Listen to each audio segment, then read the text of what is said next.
Dharma Bites is brought to you by Free Buddhist Audio, the Dharma for your life. Our work is funded entirely by donations from our generous listeners.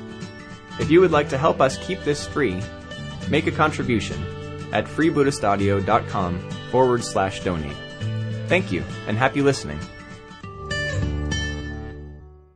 So then the Buddha asks, how do they live like this? So we've heard what the practices are, but how does that look? What does that look like in practice? This is what happens in their community. So they say, Venerable Sir, as to that, whichever one of us returns first from the village with alms food, prepares the seats, sets out the water for drinking and for washing, and puts the refuse bucket in its place.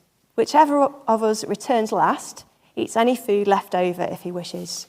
Otherwise, he throws it away where there is no greenery, or drops it into the water where there is no life. He puts away the seats and the water for drinking and for washing. He puts away the refuse bucket after washing it, and he sweeps out the refectory.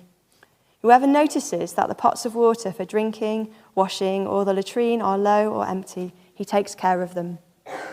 If they are too heavy for him, he calls someone else by a signal of the hand, and they move it by joining hands.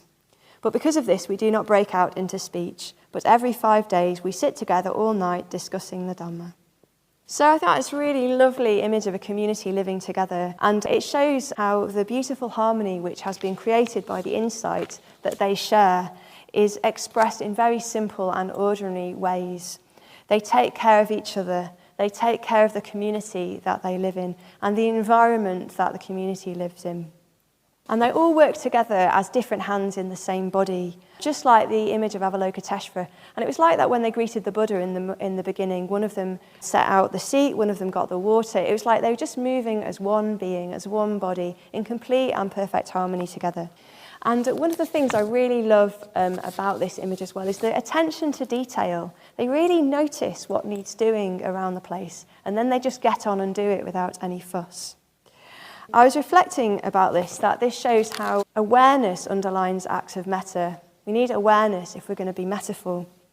And I was thinking that this seems to be reflected in Avalokiteshvara, in the image of Avalokiteshvara, firstly in his hands. So his hands all have eyes, so he can really see what needs to be done, like what's really needed. Like he sees it. The first thing is that he has to notice it. And also his name, the Lord who looks down, the one who sees. So it's very important that seeing, that awareness. We hope you enjoyed today's Dharma Bite. Please help us keep this free. Make a contribution at freebuddhistaudio.com/donate. And thank you.